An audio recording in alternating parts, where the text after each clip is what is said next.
بسم اللہ الرحمن الرحیم۔ السلام علیکم۔ اس کام میں پکڑے جانے کا امکان زیادہ ہے۔ اگر تم پکڑے گئے اور تمہارے ساتھی نکل آئے تو جان دے دینا، لیکن اپنے ساتھیوں کے نام پتے نہ بتانا۔ میں تمہیں صلاح الدین ایوبی کی فوج کے لیے جوان کر رہا تھا، لیکن تمہاری بہن کی شادی کر کے تمہیں رخصت کرنے کا سوچا تھا۔ جاؤ اور میری روح کو مطمئن کر دو۔ ایک بار پھر سن لو، میں کسی سے یہ نہیں کہلوانا چاہتا کہ تمہاری رگوں میں صارم کا خون نہیں تھا۔ باپ نے بیٹی کو بھی اجازت دے دی۔ عثمان نے اسے بتایا کہ برجیس ڈیوٹی میں بیٹھا ہے اور وہ اس مہم کی کمان اور رہنمائی کرے گا۔ باپ ڈیوٹی میں برجیس کے پاس چلا گیا۔ عثمان نے النور سے کہا کہ وہ فوراً اپنی ایک یا دو ایسی سہیلیوں کو بلا لائے جو اس کام میں شامل ہونے کی جرت رکھتی ہیں۔ النور اسی وقت باہر نکل گئی اور ذرا سی دیر میں دو سہیلیوں کو بلا لائی۔ اتنے میں عثمان کا ایک ساتھی اپنی بہن کے ساتھ آ گیا۔ ایک ایک کر کے ساتوں جوان آ گئے۔ برجیس نے لڑکیوں کو بتایا کہ وہ کس راستے کہاں جائیں گی۔ راستے میں انہیں ایک سنتری روکے گا۔ لڑکیاں اس سے پوچھیں گی کہ اوپر کو کون سا راستہ جاتا ہے۔ وہ کہیں گی کہ شاہ رینالڈ نے انہیں بلایا ہے، لیکن وہ غلط راستے پر آ گئی ہیں۔ ان میں سے ایک لڑکی نوکرانیوں کے بیس میں ہوگی جس کے سر پر سامان ہوگا۔ سنتری کو ختم کرنا ہوگا، پھر آگ لگانی ہوگی۔ آگ لگانے والا سامان نوکرانی کے سر پر ہوگا۔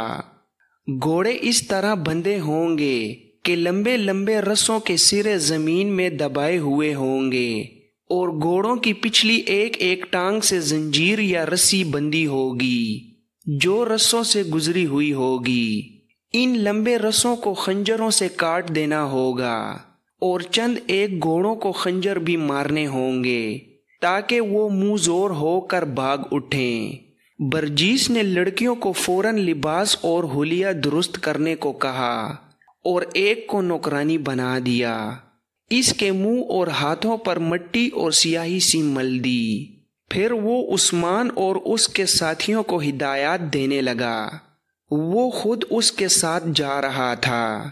عثمان کے باپ نے بھی انہیں کچھ مشورے دیے۔ پھر سب کو خنجر دیے گئے۔ خاصا وقت گزر گیا تھا، لیکن برجیس کہہ رہا تھا کہ ابھی شہر جاگ رہا ہے۔ اس جگہ کی رونق اس وقت جاگتی تھی جب شہر سو جاتا تھا۔ تیاریوں میں وقت گزرتا رہا اور روانگی کا وقت آ گیا۔ سب کو اکیلے اکیلے جانا اور ایک طے شدہ مقام پر ملنا تھا۔ لڑکیوں کا راستہ الگ تھا۔ انہیں اندازتاً وقت بتا دیا گیا تھا جب انہوں نے آگ لگانی تھی۔ اس وقت برجیس کی جماعت کو حملے کے مقام پر ہونا چاہیے۔ یہ بے حد نازک اور خطرناک مہم تھی جس میں وقت کی غلطی اور کسی کی کوئی بے احتیاطی سب کو ایسے قید خانے میں ڈال سکتی تھی جو جہنم سے کم نہیں تھا۔ سب سے زیادہ خطرہ لڑکیوں کا تھا، کیونکہ وہ لڑکیاں تھیں۔ تصور کیا جا سکتا تھا کہ ان کے پکڑے جانے کی صورت میں ان کا کیا حشر ہوگا۔ النور نے کہا کہ پکڑے جانے کا خطرہ ہوا تو لڑکیاں اپنے خنجروں سے خودکشی کر لیں گی۔ وہ کفار کے ہاتھ زندہ نہیں آئیں گی۔ شہر پر خاموشی طاری ہوتے ہوتے سارا شہر خاموش ہو گیا۔ کہیں کوئی روشنی نظر نہیں آ رہی تھی۔ صرف ایک جگہ تھی جہاں رات کے سکوت کا ذرا بر اثر نہیں تھا۔ یہ وہ عمارت تھی جہاں صلیبیوں کی متحدہ کمان کا ہیڈ کوارٹر تھا۔ وہیں صلیبی حکمرانوں اور اعلیٰ کمانڈروں کی رہائش بھی تھی۔ یہ لوگ اس حال میں ایک ایک کر کے آ چکے تھے جہاں وہ ہر رات شراب نوشی اور رقص کی محفل جمایا کرتے تھے۔ اس رات ان کا موضوع دو نئی مسلمان لڑکیاں اور مال و اسباب تھا جو قافلے سے لوٹا گیا تھا۔ کسی نے پوچھا کہ یہ لڑکیاں کسی اور کام بھی آ سکتی ہیں۔ اس کا جواب ایک فوجی کمانڈر نے یہ دیا کہ لڑکیاں بالغ ذہن کی ہیں، اس لیے انہیں جاسوسی وغیرہ کے لیے استعمال نہیں کیا جا سکتا۔ ایک کی عمر 16-17 سال ہے اور دوسری 22-23 سال، کچھ عرصہ تفریح کے لیے استعمال ہو سکتی ہیں۔ ایک اعلیٰ کمانڈر نے کہا، اس کے بعد انہیں اپنے 2 فوجی افسروں کے حوالے کر دینا، وہ ان کے ساتھ شادی کر لیں گے۔ یہ لڑکیاں ان کے ہنسی مذاق اور غلیظ باتوں کا موضوع بنی رہیں اور وہ مسلمانوں کے خلاف نفرت کا اظہار کرتے رہے۔ اس وقت لڑکیاں 2 الگ الگ کمروں میں تھیں، وہ رو رو کر بے حال ہو رہی تھیں۔ دونوں کے ساتھ ایک ایک خادمہ تھی۔ یہ ادھیڑ عمر عورتیں بڑی خرانٹ اور اس فن کی ماہر تھیں۔ وہ لڑکیوں کو نہلا چکی تھیں اور انہیں رات کا لباس پہنا رہی تھیں۔ لڑکیوں نے کچھ بھی نہیں کھایا تھا۔ ان کے آگے ایسے ایسے کھانے رکھے گئے تھے جو انہوں نے کبھی خواب میں بھی نہیں دیکھے تھے، لیکن انہوں نے کسی چیز کو ہاتھ نہیں لگایا تھا۔ دونوں کو ایک دوسرے کے متعلق معلوم نہیں تھا کہ کہاں ہیں اور اس کے ساتھ کیا بیت رہی ہے۔ دونوں عورتیں انہیں بڑے ہی حسین سبز باغ دکھا رہی تھیں۔ ایک کو بتایا جا رہا تھا کہ اسے فرانس کے بادشاہ نے پسند کیا ہے جو اسے زرد جواہرات سے لاد دے گا۔ دوسری کو جرمن کے بادشاہ کی ملکہ بننے کے خواب دکھائے جا رہے تھے۔ اس کے ساتھ ہی انہیں بڑے پیار سے دھمکیاں بھی دی جا رہی تھیں کہ انہوں نے اگر ان بادشاہوں کو ناراض کیا تو وہ انہیں فوجی سپاہیوں کے حوالے کر دیں گے۔ یہ لڑکیاں صحرائی دیہات کی رہنے والی تھیں، کوئی ایسی بزدل بھی نہیں، لیکن بے بس ہو گئی تھیں، اپنے تحفظ میں کچھ بھی کرنے کے قابل نہیں رہی تھیں۔ ان کے ماں باپ اور بڑے بھائی نے ان کی عصمت کی خاطر صلیبی استبداد کے علاقے سے ہجرت کی تھی، مگر صلیبیوں کے پھندے میں آ گئے۔ لڑکیاں پکڑی گئیں، ماں باپ مارے گئے اور بھائی قید ہو گیا۔ خدا کے سوا ان کی مدد کرنے والا کوئی نہ تھا۔ وہ قید سے نکل بھاگنے کے بھی قابل نہیں تھیں۔ وہ روتی تھیں تو صرف خدا کو یاد کرتی اور خدا کو ہی مدد کے لیے پکارتی تھیں۔ اپنی عزت کے علاوہ اپنے بھائی آفاق کے لیے وہ بہت پریشان تھیں۔ اس وقت آفاق بیگار کیمپ میں تڑپ رہا تھا۔ وہ زخمی تھا اور اسے پیٹا بھی بہت گیا تھا۔ پہلے کے قیدی شام کے وقت روز مرہ کی مشقت سے آئے تھے۔ انہوں نے ان نئے قیدیوں کو دیکھا، ان کی بپتا سنی۔ ان میں صرف آفاق زخمی تھا، کسی نے اس کی مرہم پٹی نہیں کی تھی۔ 3-4 قیدیوں نے مرہم اور کچھ دیسی دوائیاں چھپا کر رکھی ہوئی تھیں۔ رات کو انہوں نے آفاق کے زخم صاف کیے اور مرہم بھر کر اوپر کپڑے باندھ دیے۔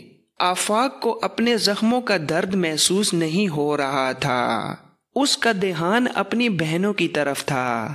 قیدیوں سے وہ پوچھتا تھا کہ اس کی بہنیں کہاں ہوں گی اور ان کے ساتھ کیا سلوک ہو رہا ہوگا۔ اسے بتایا گیا کہ اس قید خانے کی کوئی دیوار نہیں اور انہیں بیڑیاں بھی نہیں ڈالی گئیں، پھر بھی وہ یہاں سے بھاگ نہیں سکتا کیونکہ سنتری گھوم پھر رہے ہیں، اور اگر وہ یہاں سے نکل بھی جائے تو جائے گا کہاں؟ کہیں نہ کہیں پکڑا جائے گا۔ اس کی سزا اتنی اذیت ناک موت ہوگی جس کا وہ تصور بھی نہیں کر سکتا۔ اسے بتایا گیا کہ یہاں کئی سالوں سے قیدی پڑے ہیں جو کرک ہی کے رہنے والے ہیں، لیکن بھاگنے کی جرت نہیں کرتے۔ وہ جانتے ہیں کہ وہ پکڑے نہ گئے تو صلیبی ان کے پورے خاندان کو قید میں ڈال دیں گے۔ ان تمام مجبوریوں اور خطروں کے باوجود آفاق فرار اور بہنوں کو رہا کرانے کی سوچ رہا تھا۔ اس کا جسم چلنے کے بھی قابل نہیں تھا۔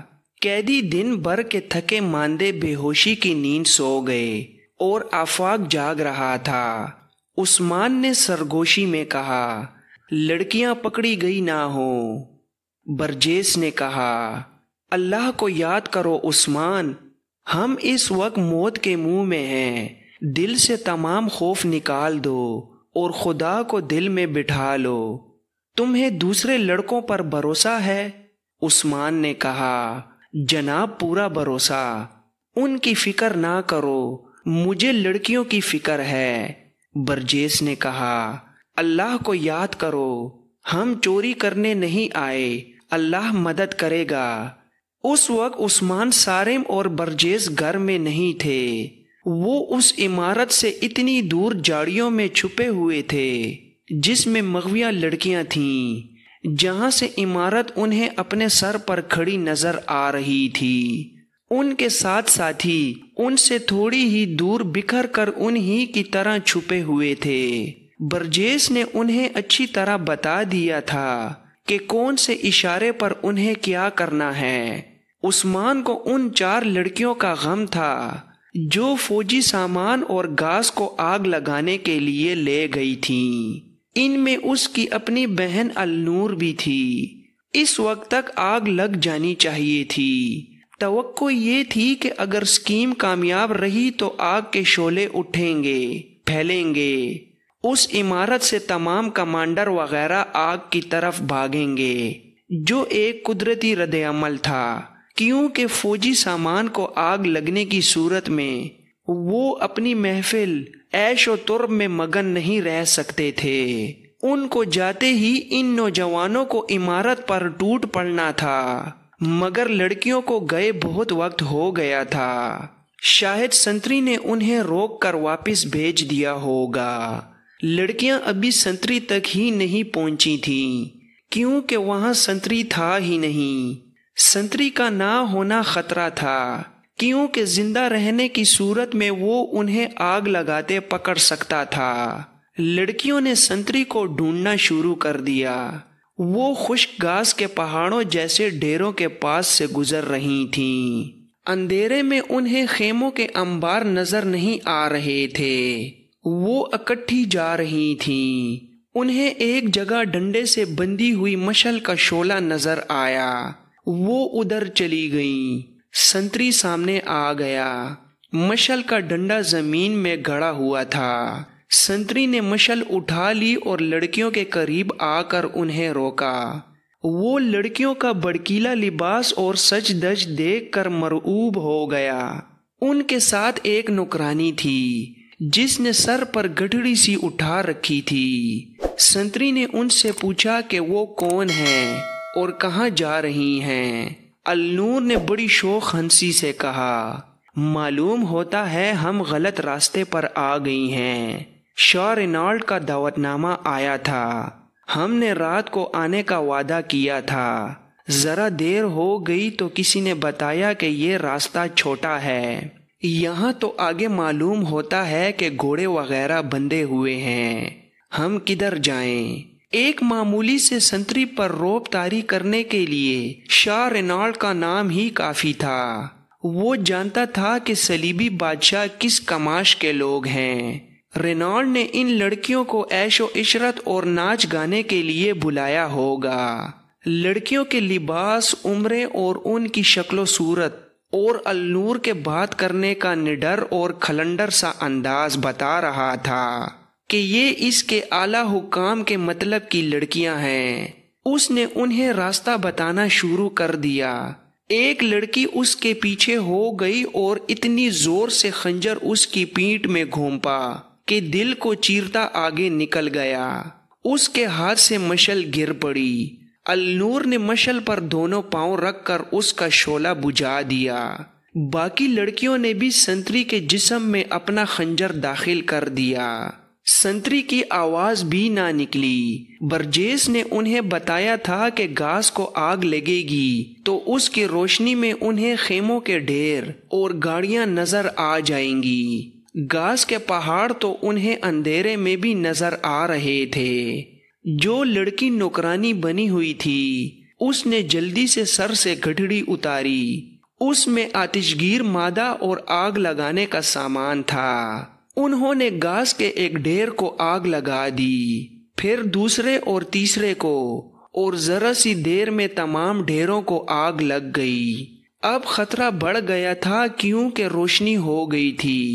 تھوڑی دور انہیں لپٹے ہوئے خیموں کے ڈھیر نظر آ گئے۔ یہ کپڑا تھا، اسے آگ لگانا مشکل نہ تھا۔ خیمے بھی جلنے لگے۔ خالی گھوڑا گاڑیاں ایک دوسرے کے ساتھ کھڑی تھی۔ لڑکیوں میں غیر معمولی پھرتی آ گئی تھی۔ انہوں نے 3-4 گاڑیوں پر آتش گیر مادہ پھینکا اور آگ لگا دی۔ اتنی دیر میں گاز کے شعلے آسمان تک پہنچنے لگے۔ لڑکیاں گھوڑوں کی طرف بھاگیں۔ ابھی تک کوئی بیدار نہیں ہوا تھا۔ لڑکیوں نے خنجروں سے وہ لمبے لمبے رسے کاٹ دیے جن کے سرے زمین میں دبے ہوئے تھے، اور ہر رسے کے ساتھ 40 یا 50 گھوڑے بندھے ہوئے تھے۔ لڑکیوں نے چند ایک گھوڑوں کو خنجر مارے۔ وہ بدک کر اور شولوں کے ڈر سے ہیبت ناک آواز سے ہنہنانے لگے اور اندھا دھند بھاگنے لگے۔ جو گھوڑے کھل نہ سکے انہوں نے ادھم برپا کر دیا۔ معلوم نہیں کتنے گھوڑے کھل کر ادھر ادھر دوڑنے اور ہنہنانے لگے۔ اونٹ کھلے تھے اور آرام سے بیٹھے تھے۔ وہ اٹھ کھڑے ہوئے اور اندھا دھند بھاگنے لگے۔ چاروں لڑکیاں بے لگام گھوڑوں اور بے مہار اونٹوں کے نرخے میں آ گئیں۔ دوسری طرف شعلے تھے جن کی تپش دور سے بھی جسموں کو جلاتی تھی، اور جانوروں کے اس قدر زیادہ شور و غل اور دھماکوں جیسے ٹاپوؤں سے فوج بیدار ہو گئی۔ مغویاں لڑکیوں کو دلہنیں بنا دیا گیا تھا۔ دونوں کے کمروں میں بیک وقت ایک ایک آدمی داخل ہوا۔ یہ صلیبیوں کے جنگجو حکمران تھے۔ وہ شراب میں بدمست تھے۔ خادمائیں باہر نکل گئیں۔ لڑکیاں کمروں میں بھاگ دوڑ کر پناہیں ڈھونڈنے لگیں۔ ان کی عصمت کا پاسبان خدا کے سوا کوئی نہ تھا۔ ایک لڑکی دوزانوں گر پڑی اور ہاتھ جوڑ کر رو کر خدا کو مدد کے لیے پکارا۔ صلیبی نے کہا لگایا اور اس کی طرف بڑھا۔ باہر اسے شور و غل سنائی دیا۔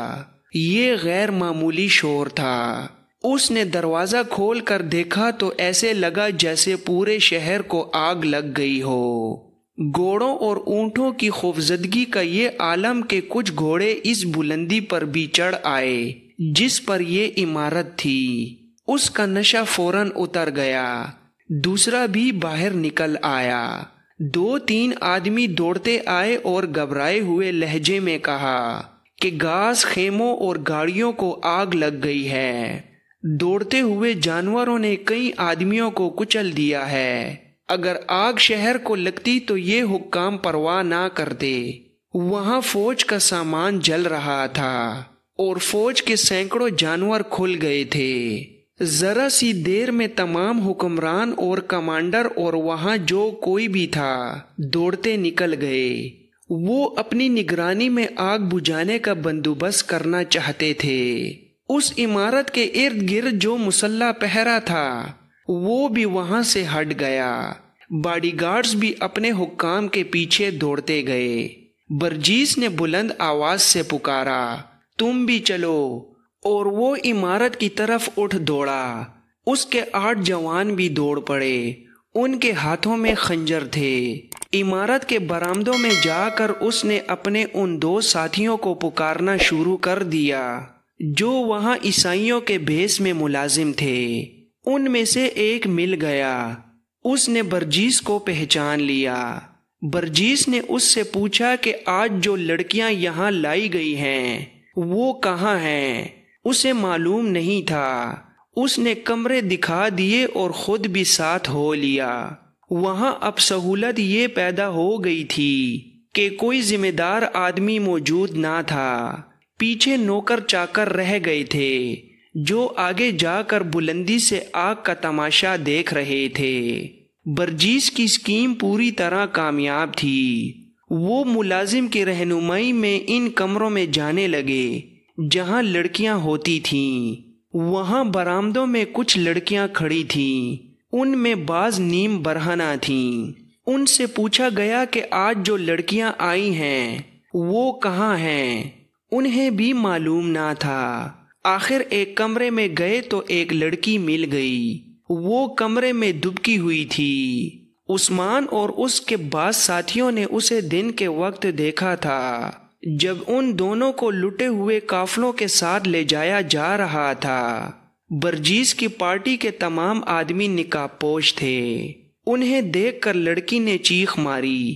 برجیس نے اسے بتایا کہ وہ مسلمان ہیں اور اسے رہا کرانے آئے ہیں، مگر وہ لڑکی اتنی ڈری ہوئی تھی کہ ان کے ہاتھ نہیں آ رہی تھی۔ انہوں نے اسے زبردستی اٹھا لیا۔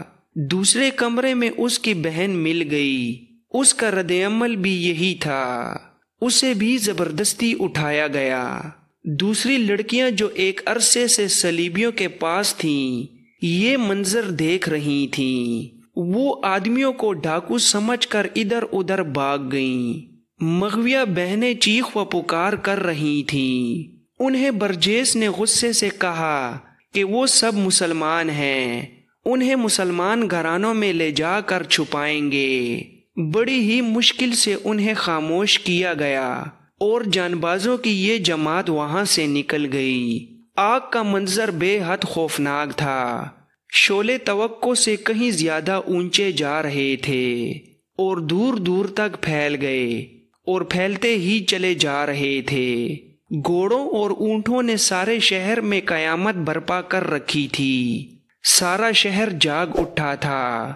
گلیوں میں، سڑکوں پر اور میدانوں میں ان جانوروں نے اس قدر دہشت گردی پھیلا دی تھی کہ لوگ دبک کر گھروں میں بیٹھ گئے تھے، اور آگ نے جو دہشت پھیلائی تھی اس سے بعض لوگ گھروں سے بھاگنے کی تیاریاں کرنے لگے تھے۔